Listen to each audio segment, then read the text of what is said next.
question is, what's the policy conclusion? How do you deal with that as a politician? Now, one way to look at it, and I think the most intuitive to many people, is to say, okay, if agglomeration, if clusters is such a good thing, let's create it. Let's pay companies to move to our location, and then all these good things will happen automatically. Now, the reality I think that we've seen is that doesn't happen. It's very hard to get these companies to come, so you have to intervene very early. You have to intervene with a lot of money. So economists like to talk about big push kind of models where you have to really have an effect on the evolutionary processes. But we know that government is very bad at really picking the right kind of situations, picking the right winners. And so the track record of these policies is very bad. People argue with good reason are quite critical of these. Now, the way that we look at cluster policy, and I think that we've seen cluster policy evolve over the years, is quite different. It is really leveraging existing agglomerations, existing clusters, and helping them through those interventions to work together much better, to become more effective in using the assets that we have in our regional economy. So that makes them stronger, more competitive, and that will, over time, attract more companies to come in. But that's the result. That's not the intervention that you should be looking for. So we are talking about cluster policy much more these days as a tool for economic policy and as a way to become more effective in the way that government and the private sector interact. Okay, really interesting. So, but with this tool, I mean, obviously it's about improving the dynamics of clusters a lot. That's right. Have you seen any programs here in Europe that play such a role where you increase dynamism of clusters? Are there any national programs around of this policy? Some of my colleagues recently looked a little bit at the European cluster policy landscape, and what they found is quite interesting. There's hardly any European country left that doesn't have a cluster policy. Oh, now, okay. Whether that's good or bad, we'll have to judge after a couple of years of experience. But let me just pick two countries that have very high-level cluster policy programs, and that differ somewhat in their structure. One is France, traditionally very centralized economic policy approach. France has used the Pôle de Compétitivité program to really bring up a new dynamism, a new creativity to the way that it's conducting its innovation and its regional policy. One important element is that it's using a competition. So there was an open call, different clusters or cluster-like consortia from different regions could really compete for the funding from the government level. The second very important element in France is that they then created different levels. So they have some clusters that really compete at the world level. So the ambition is really to be another Silicon Valley or compete with the best in the world. Then there is a second tranche of clusters where they feel they have a good shot at moving into this first space, but they are not there yet. So they need different type of support.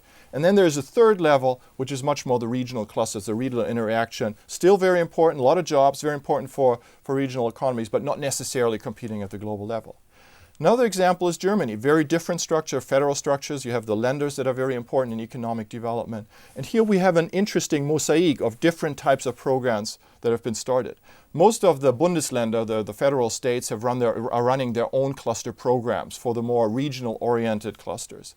Then there is a set of programs started by the Ministry of Economics called Kompetenznetze, which is more nationally important clusters, but still a fairly large amount of clusters that are being helped where government policy is used to engage them and create the dynamism.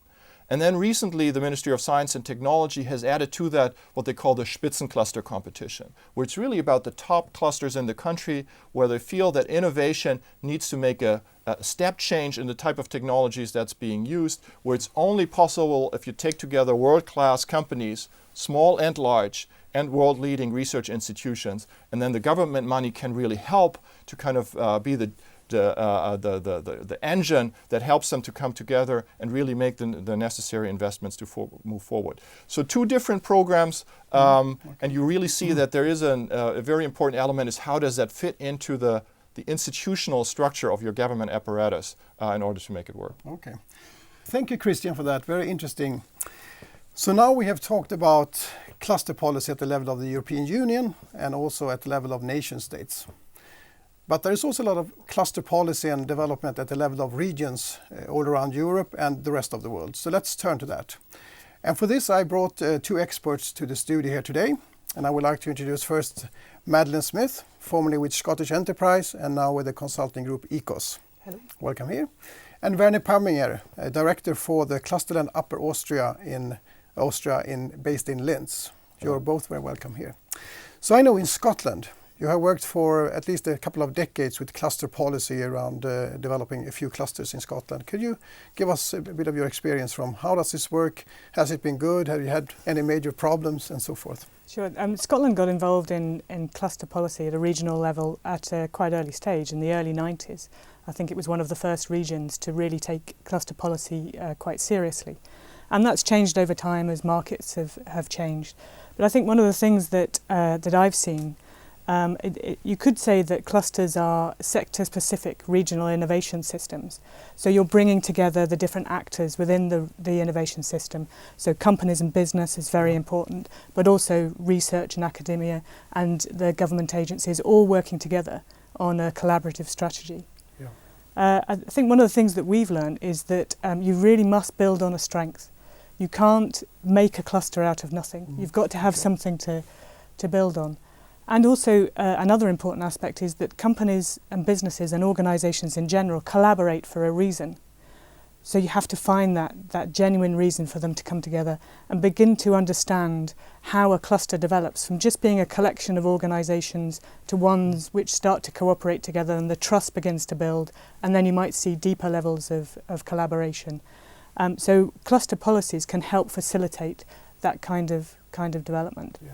And the other aspect of cluster policy is that you can have the best companies in the world, but if they can't get the skills, if they can't access funding, if the infrastructure is not right, then there's not an environment there that's supportive for growth. So a cluster policy can also make sure that that environment is very good for the companies who want to grow. Okay. I suppose the last thing that I would say from the things that we've learned is that one thing that we're really bad at, and I know there's a lot of focus on it, is measuring the impact that we're having with cluster policies. Okay. So I think we need to get better and give a lot more focus to that, because if we're expecting governments to invest in cluster policies, we've got to show the benefit to the regional economy. Okay. So you say, as we build these clusters, trust is very important. Yes. Hugely. Okay. And how did you go about building the trust? Do you go it by cluster, or how do you go about this? Well, as I said earlier on, I think that there has to be a reason for companies to collaborate. Okay. So one of the first things is that they are likely to be find that reason within their same sector. Yeah. And it takes time. It takes time and it takes good facilitation to be able to see those opportunities, and therefore for the trust to develop and more in-depth collaboration to be able to take place. Yeah. So very important. It's not just the agglomeration as such, it's building the trust and the linkages, which is the key to really dynamism of clusters. It's that social capital, which is core to a cluster, but extremely difficult to measure. Okay, thank you.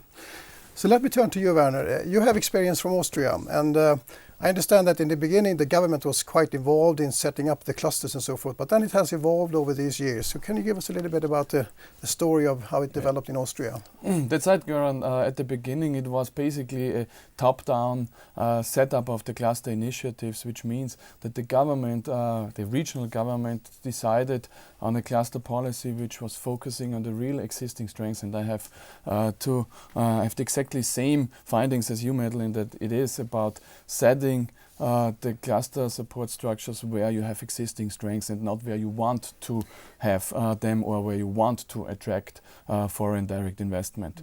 But the most crucial thing for our structure was that from the very beginning it was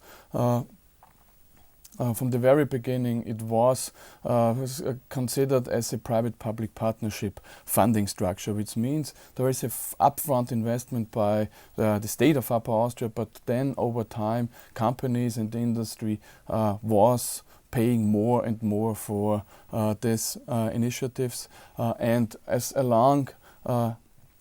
alongside with this more and more funding from the industry came the governing side, that the industry and the companies are basically now in the driver's seat of governing those cluster initiatives.